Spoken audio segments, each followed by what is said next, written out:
There's a lot going on right now in the UK politics, and rather than making individual videos, I'm just going to amalgamate this all into one video um, because I haven't followed it extensively. Actually stayed up late on the 6th of May to see the results, and then it became clear that in part because of the COVID situation, the results would be trickled over basically the weekend. Um, Whereas in previous years it would have been a bit faster.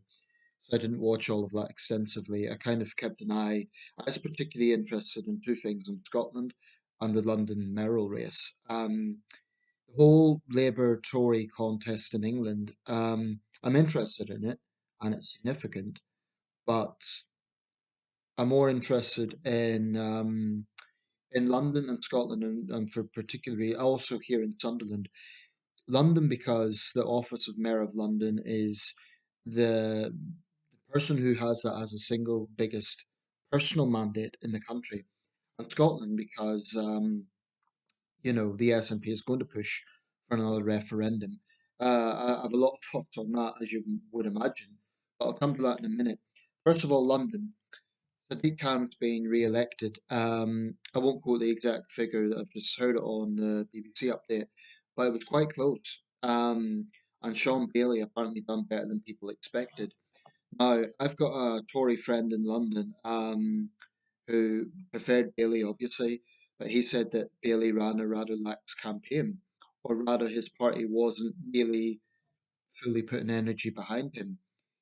If that's true, then this could indicate a number of things. Firstly, it's a Labour victory.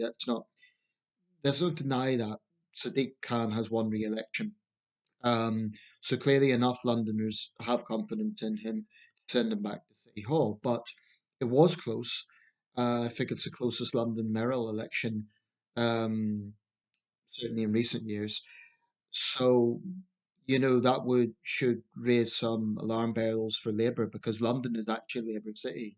For all people say that London's the capital, and you know they assume that because London is the capital, that's where the government is. It's actually different from the National Party trend. That is to say, our current government is a Conservative government. London is not a Conservative city in that sense, at least not the inner boroughs.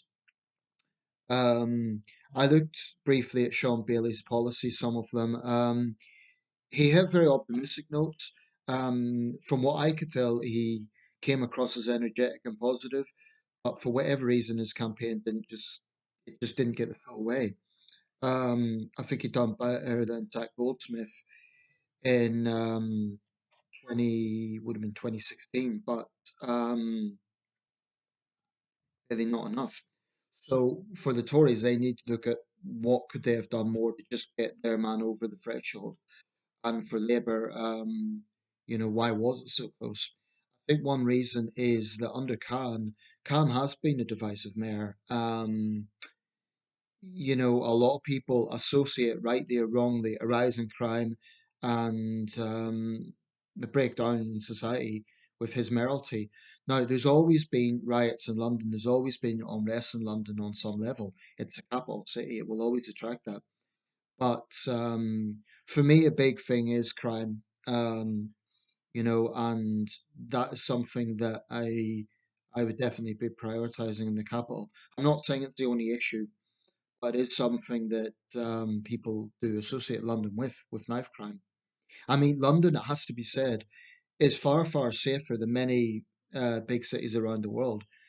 But nevertheless, by UK standards, it has a problem, a specific problem. I personally think, and I've said this before, I'll say it again because I do think it's important and I don't think it gets anywhere near enough attention. I do think that so called drill music influences gang culture, and I think people who say that it doesn't, they're either involved in that industry and therefore they've vested interests, or they just don't understand drill music. They don't understand what it contains and what it's actually about. People who say, oh, it's just another genre of music, you can't bash the art, I think they're being incredibly naive. Uh, So called drill music literally fueled gang war. So I think it should be taken more seriously, and that should be looked at more. I'm not saying it's the only factor. I'm saying it's a factor. Um, in terms of, you can get someone called out in one of these videos, literally, by a rival gang, and then they feel they have something to prove. It's all about machismo and proving stuff, and that really needs to be more candidly looked at. I don't live in London, so I don't have strong views on all the issues going on there. Obviously, crime is one of them. There's other major issues. Living costs is a major one in London, of course. Um, and the environment, thousands of Londoners still die from air pollution every year, which is not as bad again as other major world cities. It's not Delhi, it's not Mexico City, but it's got problems. So any city that size is always going to have challenges. Um, so the pressure is going to be on to beat Khan to, well, he doesn't have to win re-election next time round because, as far as I understand, with the mayoralty, there's a two-term mandate, a two-term limit. Anyway, that's London. Scotland. Okay, so the SNP has got 63 Scottish Parliament seats, which I think equals the last result. They haven't got a majority; they've fallen short of that. I don't sit on the fence when it comes to the issue of Scotland. I'm totally against Scottish independence. That goes without saying. Why? Because if Scotland becomes independent, then my country, the United Kingdom, will break up. Simple as that. It's really not rocket science. I don't see it as complex in terms of ideology. You either support the breakup of the UK or you don't. It's I don't think you can really sit on the fence with that. Um, there may be people who say that the British government have handled the issue badly, but in the heart of hearts, they still don't want to see the UK broken up. And then there will be there is one issue I want to address, though. The major sort of focus that the nationalists have made is we're being brought out of the European Union against our will. So the UK government being undemocratic. First thing about that is that needs to be looked at a little bit. The logic of it. I mean, you want to come out of a 314-year-old union in order to rejoin a 47-year-old union. Does that make any sense?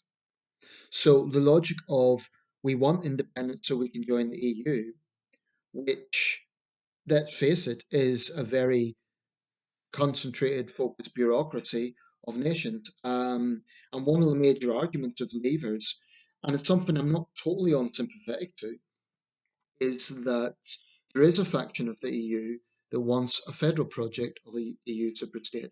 Um, so the idea that Scotland will become independent to be yet another, just part of this huge block, doesn't make any sense. It really doesn't.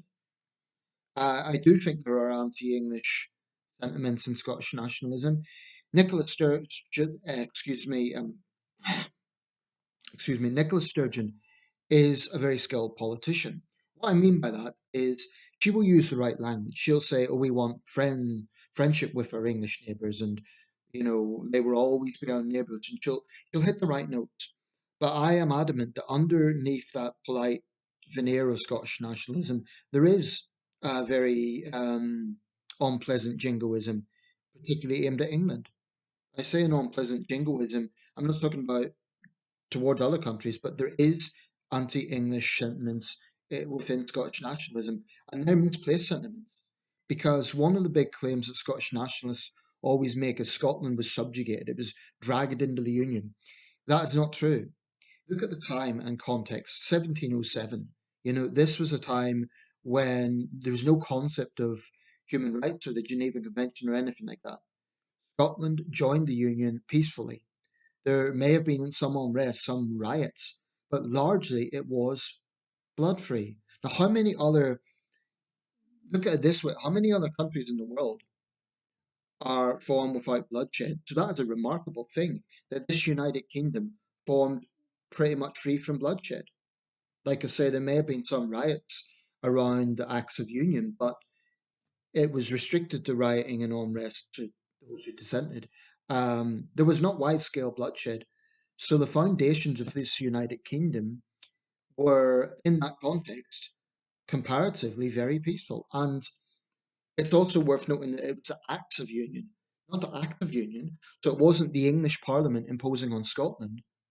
It was the English Parliament voting as the English Parliament, Scottish Parliament voting as the Scottish Parliament, and both voted to join.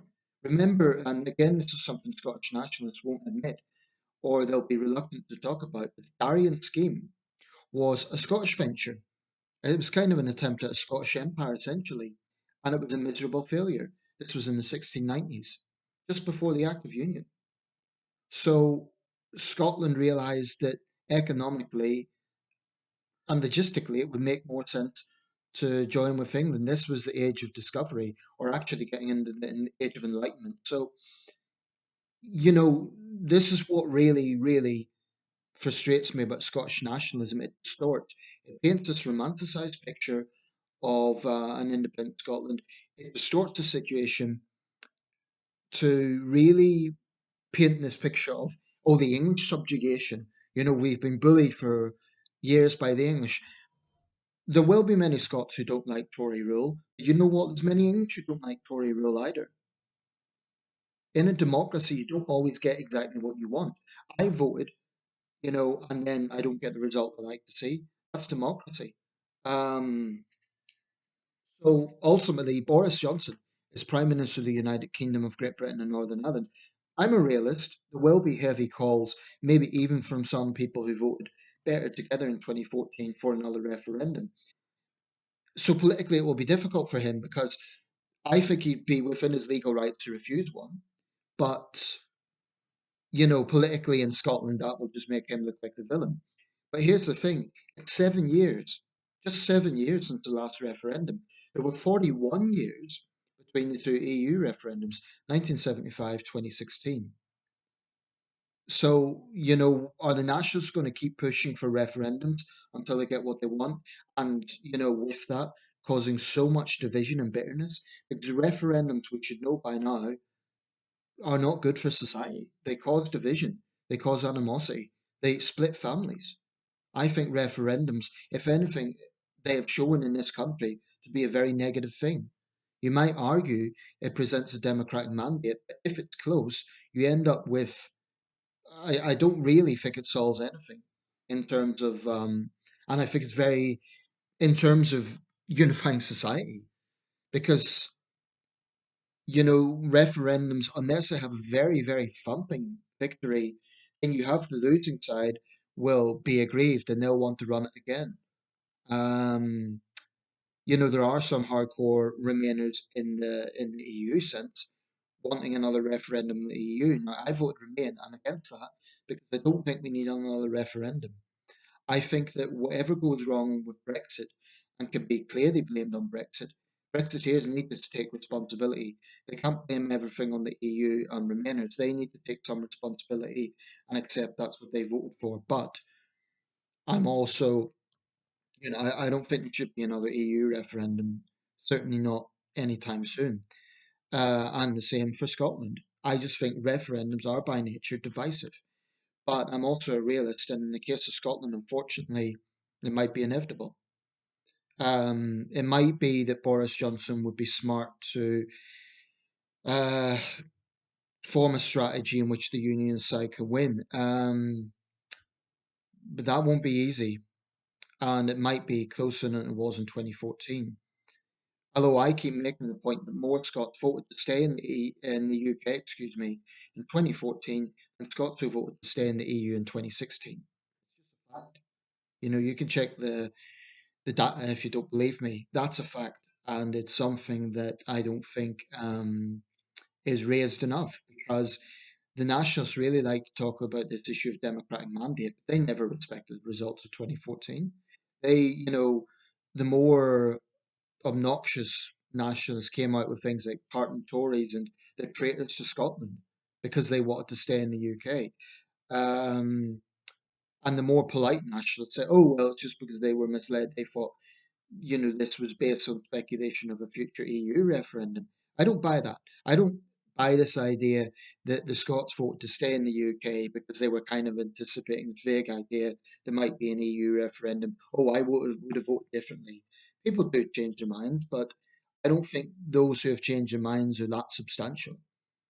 So there will be people who voted for better together and were so upset about us leaving the EU, they might now vote for Scottish independence. I would urge them to really consider that, but it's up to them. But I think they're a minority, and the Nationalists are making out if there's some great shift. I'm not sure that there is. Maybe there is. I could be wrong about that, but I don't see it. Moving on, here in Sunderland, kind of a local upset. So the local Labour councillor, who I know because I ran against him myself when I was a candidate in 2008 and 2010, and he secured strong victories then against me and the other candidates. Um, he's been defeated by the Liberal Democrat. So this ward that I'm in is now run by a Liberal Democrat, or rather, I should say, it's now got a Liberal Democrat councillor. The Lib Dems in this election in my local area really, really put a lot of effort into it. They were, I must have had 8 different leaflets from them. They even phoned up to see how I was during the pandemic in terms of mental health. And, I voted for him simply because of the amount of work he was putting in. And it wasn't just at election time. They have deliver communication at other times. They still have issues with the national focus of the party, similar criticism I have to Labour, but yeah, I voted for him. It's not that I thought the Labour candidate was bad. I think he was a decent councillor, actually. But in Sunderland, there is a bit of complacency with the Labour Party. It's always kind of been taken for granted that this is a safe Labour seat. That's now changing, and it's even changing at council level. Sunderland still uh, run by Labour MPs and a Labour council, but it's definitely volatile at the moment. I don't think this will ever be a swing seat, but I do see in the near future possibly an upset happening. Um, that's why my local MP didn't look too happy in the general election because although she won, Julie Elliott, Labour is under pressure, no question about that. Um, what else can I say about the national picture? The Hartlepool by-election, of course, Tory victory. Big question for Keir Starmer. It's certainly an unusual situation for an opposition party to do badly in local elections. Usually, it's the other way around.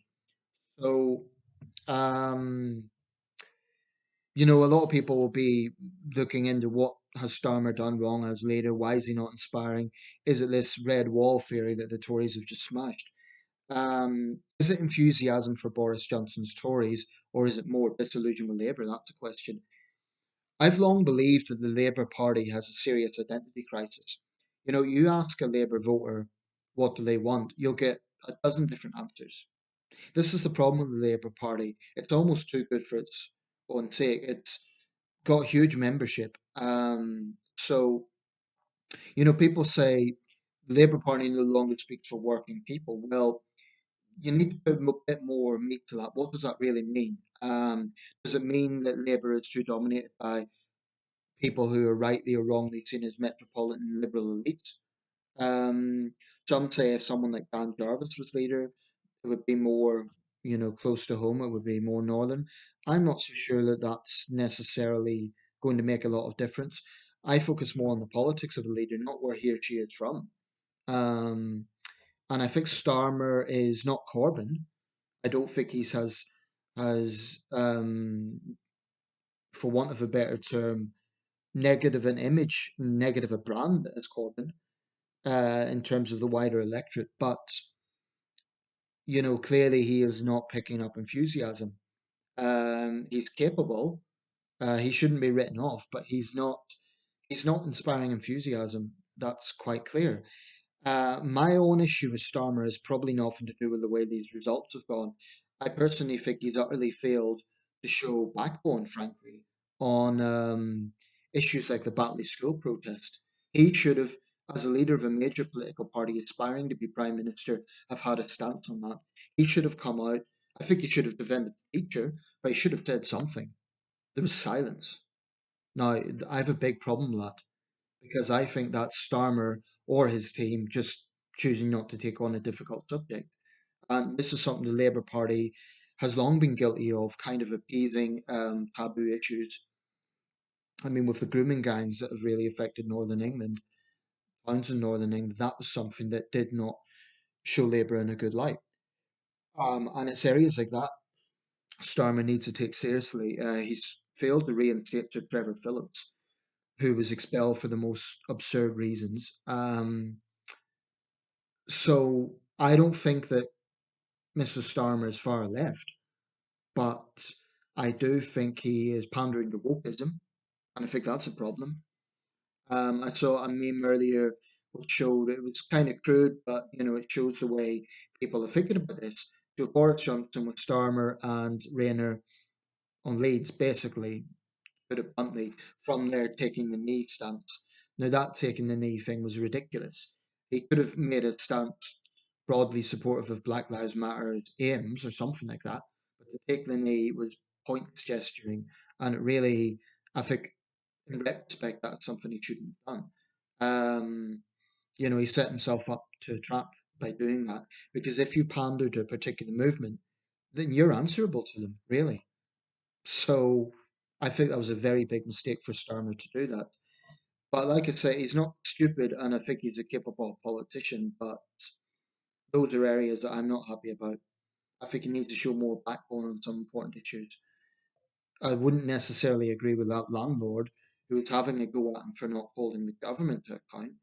Surely then you'd be angry with the government, not Starmer. But anyway, um, right. So there's a lot going on politically. The London Mayoral contest, of course, was one from last year. So yeah, I don't know. The national picture right now is there's question marks. There really are. It's good for the Tories. Um, as for the Union, if the SNP push for another referendum, they fell short of the majority, but they're still going to push this referendum. They'll say we're the biggest party, we've got the mandate. Actually, if you add it up, the majority of Scots voted for unionist parties. So they don't have a mandate, but of course they won't frame it that way. So I don't know. I don't want to see that happening, but it may be inevitable. If it does happen, I just hope to God that the unionist side runs a positive, constructive campaign. Contrary to popular belief, the last one wasn't negative. I think it was a positive case for the union, and I think that's why it won. People said it was Project Fear and it was a negative campaign. I think Better Together was a very positive campaign. Call me biased, but I think it was. They need to run something like that again.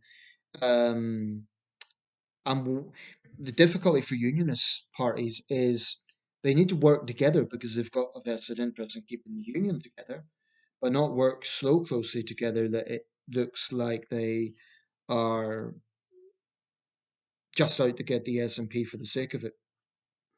The SNP, the Nationalists, of course, have their own divisions with Salmon's Alba Party. I'm not sure how well they've done. I have to check the full results, but I certainly am not going to lose sleep over the Nationalists being divided. Um, but yeah, I just think it would be. My parents live in Scotland. I live in England. I don't want to be divided from them. And Sturgeon can say, "Oh, the English will be our friends and our neighbours," but independence means division, whatever way you gloss it over. So that's British politics right now. Quite been a busy few days. Let me know your thoughts.